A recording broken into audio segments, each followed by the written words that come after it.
Canadian concert pianist Janina Fialkowska came to prominence at the inaugural Rubinstein piano competition in Israel and has been playing all around the world to great acclaim ever since. She is a specialist in the classical and romantic repertoire, and I'm so pleased that she's joining me here today in northwest London for my 30th classical conversation.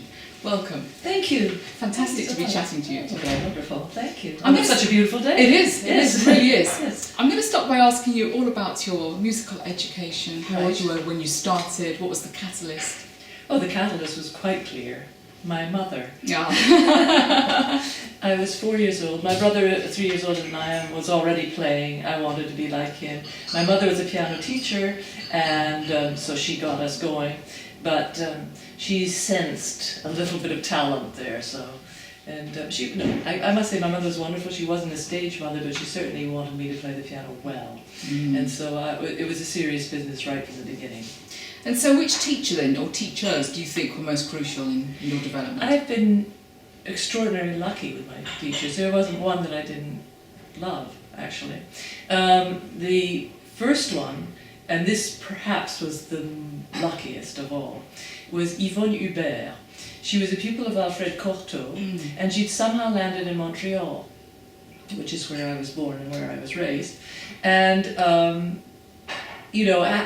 of the Canadian pianists that have made, or even 3/4 of them that have made a big international name, studied with Yvonne Hubert, and I'm speaking of myself, Louis Lortie, and Marc-André Hamelin, and so on. I mean, André Laplante. We all studied with Yvonne Hubert, and all at the same time. It was like an explosion of pianists in Canada at that time. And Angela was also studying just down the road, Angela Hewitt. So it was actually an exciting time for all of us. And so Yvonne Hubert was definitely a huge influence. I was with her from the age of 11 until the age of 17. And wonderful, just a natural pedagogue, very clear, very serious. And I think probably if people would say that I played the piano cleanly and clearly and honestly, some people say that, it is probably because of her. Okay. She didn't let anything go by. And of course she was a wonderful musician. I was very lucky with her. From her, it was a natural progression to go to Paris, where I studied 2 years with Yvonne Lefebvre, who was absolutely different, and yet also a pupil of Cortot. But she was theatrical, and she was late Beethoven, and she was French music, and whereas Yvonne Hubert was much more, for me, Beethoven and Chopin. Yvonne Lefebvre was all these new composers for me. I even did a lot of Bach with her, for example, and learned a lot about color and the theatrics of playing in concerts and what it meant to be a concert pianist. How did you develop your technique then? I always love to ask this question because everyone develops in such a different way. There was actually never any thought about developing my technique. With my mother, I did the Cortot exercises, sort of up until the age of 9. But after that, really, it was just learning the pieces and working on it. I guess I had a fairly natural technique. Yes, yeah, must have been. So and by the age of 11, I was already I'd done Czerny etudes, which were not very interesting for me, although some of them aren't so bad now looking back at it. But then the glory of finally getting to the Chopin etudes and the Liszt etudes, and that all started by around the age of 11. I was starting to play those etudes, and that was of course wonderful. Moshkovsky etudes. Yes. And Yvonne Hubert was very intelligent in giving me specific repertoire. For example, quite early on, when I was 12 or 13, she gave me the Saint-Saëns G minor concerto to learn. She thought that would help broaden my octave technique, and then various things. She planned the pieces that specifically to develop certain aspects of my technique, but never forcing it, never saying, no, we're doing this for technical reasons. They all put the music first, which I thoroughly appreciate. Yes.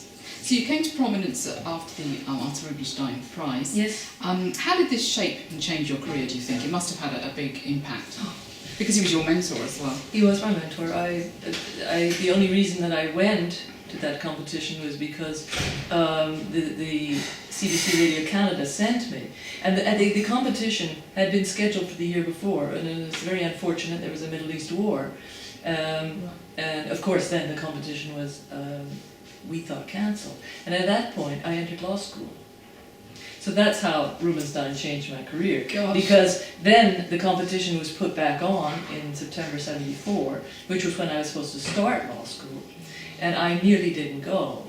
But then the CBC said, go. And then my wonderful teacher at the Juilliard School, Yes. Sasha Gorodnitsky, said, if you go there, you know, something wonderful could happen. And he said, Arthur Rubinstein is there, he has no axe to grind, he is not politically anyway, you know. No. He said he has no pupils, he's there, if, you know, he likes your talent, he might help you.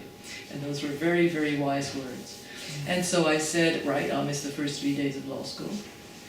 And I went over, and of course that's how it changed my career, because before the Rubinstein competition I played exactly one professional concert in my life. Gosh, so huge change. Huge change. From 1 to 44. Wow. And all the biggest possible dates, because Rubinstein, Yes. I didn't win the competition, I got third prize. The winner was my best buddy, Emmanuel Axe, who thoroughly deserved it. I was, as I say, I was totally inexperienced, but I think Rubinstein sensed something in me that should be helped.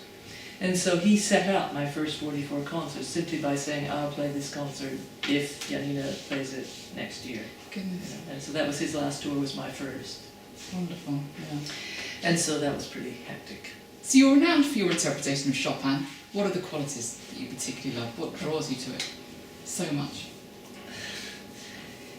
If you have a name like Janina Fialkowska, you can't not play Chopin. I mean, it's a national thing, Yes, you know, yeah, of yes, Poland. yes. I mean, who else has an airport called, you know, the Chopin Airport in Warsaw? You know, I had to. Needless to say, he is in my heart my favorite composer to play, because I feel that he understood the piano better than any other composer, with the exception of maybe Liszt or something. But Chopin was, and well, it's the melodies, it's the Slavic mood of Chopin, the rhythms, of course, which I don't know. I really don't know if it's in your blood or if it isn't in your blood. But there's certain things that surprise me in that I never had to learn the mazurka rhythm, for example.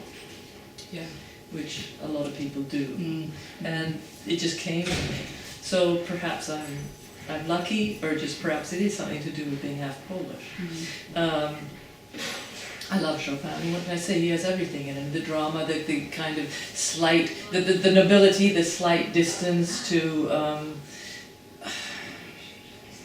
between you and the audience. Yes. You know, but everything is going on. He's slightly hiding it, but then you have to find it. And I just love everything about Chopin. The mystery, Yes. the sadness. Maybe this love is the reason you love Paderewski and Moskowski as well. This Polish roots. What happened is that of course, it's other people that then said, oh, well, she's Polish. Oh, she plays Chopin. Well, then she should play the others. And I didn't know the Paderewski Concerto. Right. And I didn't know the Moskowski, but people came to me and said, would you learn this? And then I played them. And of course, they're not the greatest composers in the world. They're not at the level of a Chopin or Mozart or anything. But I have to say that the Slow Mood and Paderewski Concerto is a masterpiece. It's just fabulous. And the Moskowski, it's certainly on the level with the Saint-Saëns. I mean, certainly. Yes. I call it the Slavic Saint-Saëns. And they're well worth hearing. And I keep trying to program these pieces. And boring orchestras They're not interested. Well, they're not interested. They're frightened. They're frightened that the audience will not take to this music, but it's not even what's so-called contemporary music. I mean, contemporary music now is anything written after 1920, I think. But, you know, it's totally accessible. Yes. Very romantic, very flashy. I try. But some places will do it still, but I don't know when the last time I played the Paderewski must be 7 years ago, or 8 years ago. Right. You know. Yeah. Moskowski, 10 years ago. It's a pity, isn't it? Yes. It is a pity. You also play a lot of contemporary music though, and you've given a lot of premieres. So what are the challenges learning that compared to classical romantic Well, repertoire? actually, to be totally honest, it's much easier. Because if you're playing contemporary music, no one's done it before you. So, except for the composer will know, of course. The composer doesn't know most of the time. They don't know. They're just, I mean, the poor composers, what a job these days. Yes. So they're so grateful that you're actually playing their work. So it's actually very nice playing contemporary. If you happen to find a piece that you really like, then it's lots of fun, because then you make it your own. You can do whatever you want in it. Sometimes it's a bit difficult when it's a concerto, because then to put it with orchestra and stuff. I just played the Lutosławski concerto in Toronto, and it's an absolute masterpiece, absolutely great concerto, but it's terribly difficult. Now that is terribly difficult, because it does matter. Every note that you play, it does matter. You can't fake it. And so that was tricky. Yeah. But I would love another chance to play it. I don't know when. I mean, one gets the chance because the composer was 100 years old last year. Yes, of course. I mean, do I have to wait 150 years now to play it again? Maybe. You do a lot of outreach work with piano. I think you've got Piano Plus and Piano 6. You set up, you're the founder. Tell us a little bit about this and the reasons why you set it up. Well, this was, I set it up back in the 90s, and what I realized, actually it all stems from Rubinstein again. Rubinstein had a beautiful silver tray in his sitting room that had been given to him by his manager in the US, and on the tray, I think for their 25th anniversary, and on the tray were inscribed all the names of the towns where he played in North America. And I was looking at these towns one day in his house, and I thought, I've never played there, I've never played there, I've never played there. And this stayed with me. And then years later, I started to think about it seriously, because I was seeing that little recital series where I had played in Canada, for example, had died out. They just ran out of money. And whole generations were not getting to hear music. Canada's pretty sprawled out, so it's hard. And in Rubinstein's time, he would fly into Montreal or even Halifax, get on a train, and at every stop play a concert. Like Elizabeth Schwarzkopf or Leonie Bryce or Horowitz or Ravel, they all did that. And that's why in the tiniest little towns like Chicoutimi or Moose Jaw or wherever in Canada, they got to hear the greatest. And by the time I was playing, and you know, this explosion of Canadian pianists in the 80s and 90s, we were all playing sort of in the big towns where you fly to, or abroad. So I thought, this is all wrong, and nobody's going to do anything about it, so we have to do something about it. So I wrote to Angela Hewitt, I wrote to all of them, Marc-Andre, Angela Chang, all these Canadian pianists, and we formed a group of 6. Right. And then the government jumped on the idea. They loved it, our Canada Council, and a lot of sponsor money, everybody loved the idea, because we were doing it for nothing, and nobody could believe that we would do something like that for nothing. And it got a lot of publicity, and Canada's, you see, it's manageable. There are only 31 million people. So it lasted nearly 10 years, and then I was ill. Yes. But I set it up so that my 6, we all got, it was exhausting, it was wonderful, but it was exhausting, because you would fly into a town, you would spend the entire day doing workshops, kiddie concerts, teacher meetings, dinners, and then the concert at night. And so when you left, and then you would drive to the next place, 500 miles away or whatever, and you're already 10,000 miles away from any human habitation. Sometimes, you know, really so far north, Baffin Island or something. It was exhausting, and we all felt, and also we all had our own careers, really too much. I mean, so we after 10 years, we all said others can do it. And then a lot of Canadian violinists, singers, and young pianists came along. I set it up for them, and then I stopped administrating. But it did succeed, and why it succeeded so well is that now I'm actually invited to play on regular series in some of those towns that had not even owned a piano when I first went, you know, in the 90s. Fantastic. And so it really did work. Yeah. Now, in 2002, you were diagnosed with a rare form of cancer in your left arm, Yeah. which had a huge impact on your career. Mm-hmm. How did you find the strength to carry on and resume after that? I think I'm very stubborn, and I think I'm not very bright. I just did it, and you work so hard to achieve a level of excellence, a certain level of excellence at the piano, and to have it taken away from you, it's just, and to have your whole life devoted to music.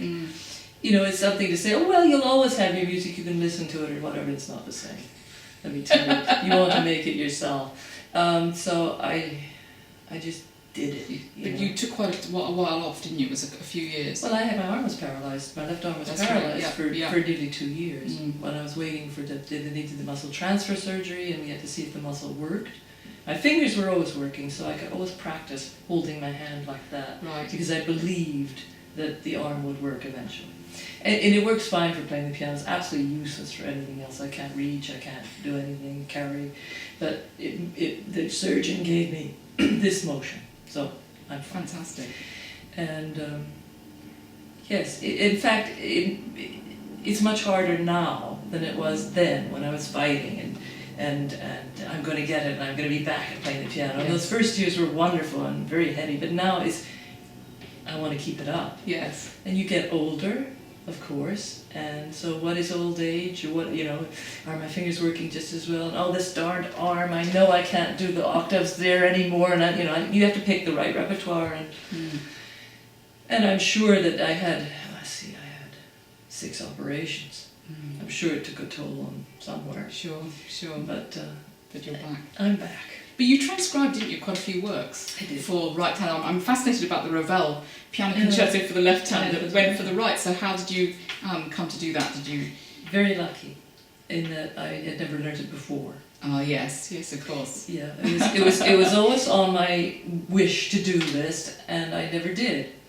And I had this huge repertoire of concertos, which I've drastically cut down now. But in those days, I didn't. I always wanted to do the Ravel. So this, it was, I think, 3 days after I got back from the hospital, that with the new muscle, which I wasn't allowed to touch for, I think it was 3 months. I wasn't allowed to move anything.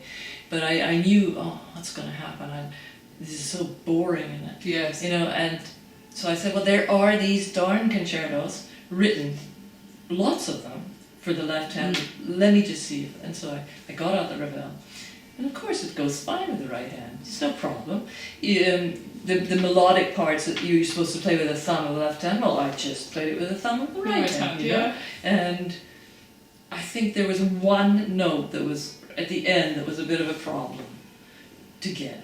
One note. I said, that's not going to stop me from playing this piece. No. And I must say that people were very nice, orchestras were very nice, and I got to play that. I got to play the Prokofiev, yes. which is a wonderful piece. And I was all set to do the others. I wanted to learn the Britain, which is a terrific piece. Yes. And there's Korngold, and there's 2 by Richard Strauss, one good, one not so good. Yes. And so but no, of course, again, people only went for Ravel, Prokofiev. That's a shame. Yep. Yeah. So I actually haven't played them since, because then people are a bit confused. Well, why should she play it now with the right hand? She's playing with 2 hands. So I couldn't do it with the left hand. My left hand isn't up to doing that kind of fiendishly difficult. Yeah. It can do all of Chopin, thank God, Mozart and Beethoven. There's certain lists I can no longer play with in certain Brahms, but certainly not a left-hand concerto. That would be pushing it. Yeah, sure. So what are your plans for the future? What concerts have you got coming up? Recordings?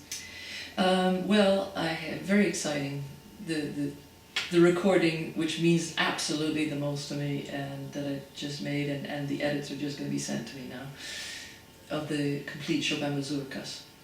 I've wanted to do that all my life, and because for me that's the essence of Chopin. So that will be out this fall. And then I'm also going to be recording Greek lyric pieces, 25 of them, yes, which I love very deeply. And then my next Schubert recording will be out also. So I have 3 on the boiler right now. And As far as concerts are concerned, well, this is a very busy year for me with non-piano activities as well. I have a book that I'm writing. Oh. So this is being edited now. I'm getting things back from my editor and having to correct things. Wow. What is the subject? The subject is me, unfortunately, for everyone. But I do write sort of 3 full chapters about my time with Rubinstein, which I hope people are interested in. A little bit about my arm, and then a lot of just the everyday life of a touring concert pianist. And I bring the book from childhood up until my comeback concert, and then I stop there. Because since then there's been too much. And what else am I doing? There's oh yes, I have in Germany an academy that I founded in Bavaria. I sometimes sit on international piano juries, not often, but sort of 1 every 2 years or so. Right. And I'm usually perfectly happy with the winner, because the winner is usually a very accomplished pianist. But every single competition, my heart is breaking for someone who was eliminated, and who I felt had enormous talent, but just not your average like competition pianist. You know, too personal. You know, even other members of the jury being perfectly honest, but they just didn't like this person, so they didn't mark them well. And I sort of thought, well, they're wonderful. I started an academy and would invite these so-called people who got eliminated, who I thought should have done better. And I started this about 3 years ago, and some of my kids have gone on to win first prizes all over the place. So, I mean, seriously, international competition. So you know, they just needed a little boost. Yeah. And I know some of my fellow jurors do that. They get in touch with people they like and just say, no, we believe in you, because it can be such a terrible business, the competitions. Yes. And the kids all seem to do hundreds of them. Yes. Nowadays. There's many more. Well, there are many more, and also one first prize doesn't get you anything in this world. No. You need about 10. I just think it's the most dreadful profession now. I feel so sorry for the kids. I feel sorry for myself that at my age I'm still battling to get concerts. But it wasn't supposed to be that way. It was supposed to be that, you know, Rubinstein always said to me, you'll see that when you hit age 50, you're going to be the calm down with this and that and the other. And yeah, well, I'm waiting, you know. But no, at least I'm lucky in that I have a career and that I've been able to support myself. But the kids, what do they do? And there's so many more of them. So many fantastic players. Fantastic pianists. The actual sort of great talents, the Murray Pariahs and the Radulupus, they're still few, but they're there. I find them, you know, and I'm hoping that the cream rises to the top eventually. And some of them have, of course. But there's not an overabundance of them, but there's an overabundance of fantastic pianists. Yes. What does playing the piano mean to you? It's my life, of course. It's sort of, playing the piano is, I always think of extremes. It's extreme pleasure for me, extremely emotional for me, and there's nothing more, actually apart from, I love my husband dearly, so I'll say that I'd love to be with him more than anything else, but after him, you know, just practicing the piano is just the highlight of my day every day. Even if the world is collapsing all around me, if I've practiced nicely in the morning, some part of me is happy. But the other extreme is I also think of suffering when I think of the piano. I'm not a concert stage fanatic. I'm not dying to get out there. I'm thrilled when I'm there and it's going well, but I can be weeks beforehand suffering. Sure. Yeah. I'm not a natural performer in that sense of the word. I do suffer. So that's my extreme playing piano. Thank you so much for joining me today. You're very welcome. Thank you.